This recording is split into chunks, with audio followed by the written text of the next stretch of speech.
ইফতারিতে খালি পেটে ভুলেও 3টি খাবার খাবেন না। মেডিকেল সায়েন্স বলছে যদি ইফতারিতে খালি পেটে আপনি এই খাবারগুলি গ্রহণ করেন তাহলে আপনার কিডনি ড্যামেজ হয়ে যেতে পারে, পাকস্থলীতে সমস্যা হয়ে যেতে পারে। এবং আমি আশ্চর্য হয়েছি সবচেয়ে বেশি তখন যখন আমি এই কথাগুলি মিলিয়ে দেখেছি হাদিসের সাথে। বিশ্বনবী সাল্লাল্লাহু আলাইহি ওয়াসাল্লাম তিনিও এই কথাগুলি বলে গিয়েছেন, সুবহানাল্লাহি ওয়া বিহামদিহি সুবহানাল্লাহিল আযীম। ১৫০০ বছর আগে বিশ্বনবী সাল্লাল্লাহু আলাইহি সাল্লাম যা খেতে নিষেধ করেছেন, ১৫০০ বছর পরে মেডিকেল সায়েন্স সেই তথ্যগুলি দিয়ে আমাদেরকে বলেছে আমরা যেন খালি পেটে খাবারগুলি না গ্রহণ করি। এখন আপনি বলবেন হুজুর আপনি এই বিষয়ে কেন কথা বলেন? আমার কথা হচ্ছে আল্লাহ পাক বলছেন ওয়ালা তুলকু বিআইদিকুম ইলা তাহলুকা, তোমরা নিজেরা নিজেদেরকে ধ্বংসের দিকে ঢেলে দিও না। সুস্থ থাকো, ফিটনেস ভালো থাকুক তোমাদের। ফিটনেস ভালো থাকলে তোমরা যুদ্ধে যেতে পারবা, লড়াইয়ে যেতে পারবা, নামাজ আদায় করতে পারবা, সত্যের পক্ষে তোমরা সঠিকভাবে কথা বলতে পারবা। যদি তোমাদের ফিটনেস ভালো না থাকে, তোমরা যদি অসুস্থ হয়ে পড়ো, সেক্ষেত্রে যুদ্ধে যেতে পারবা না, লড়াইয়ে যেতে পারবা না, নামাজ পড়তে পারবা না। এই জন্য নিজের শরীরের দিকে খেয়াল রাখা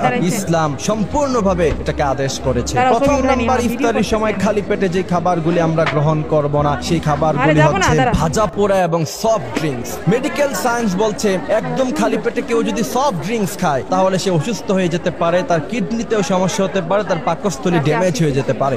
এখন আপনি আসেন যে সফট ড্রিঙ্কস এর সাথে হাদিসের সম্পর্ক কি?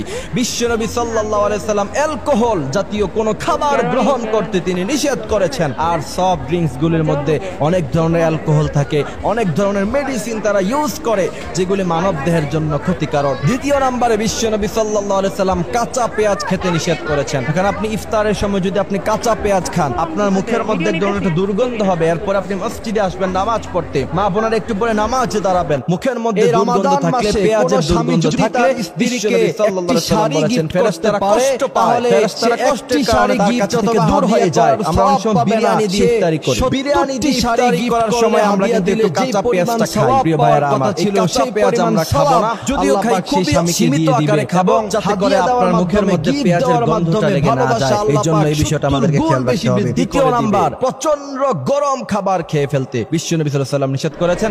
এবং মেডিকেল সায়েন্স বলছে মাত্র খাবারটা তৈরি করা হয়েছে, এই খাবারটা এখনো পর্যন্ত নিস্তেজ হয় নাই, এখনো পর্যন্ত হালকা ঠান্ডা হয় নাই, এমত অবস্থায় যদি আপনি মুখ দিয়ে সে খাবারটা গ্রহণ করেন আপনি অনেক ধরনের সমস্যা পড়তে পারেন। আপনার গলা জ্বালা পোড়া করতে পারে, আপনার পেটে সমস্যা হতে পারে। এবং বিশ্বনবী সাল্লাল্লাহু আলাইহি সাল্লামের খাবার দাবারের বিষয়গুলি দেখলে সেখানে স্পষ্টভাবে আছে যে বিশ্বনবী সাল্লাল্লাহু আলাইহি সাল্লাম কখনো প্রচন্ড গরম খাবার তিনি খেতেন না, তিনি খাবারকে হালকা ঠান্ডা করে খেতেন। আল্লাহ সুবহানাহু ওয়া তাআলা এই বিষয়গুলি আমাদেরকে খেয়াল রাখার, বোঝার তৌফিক দান করুক।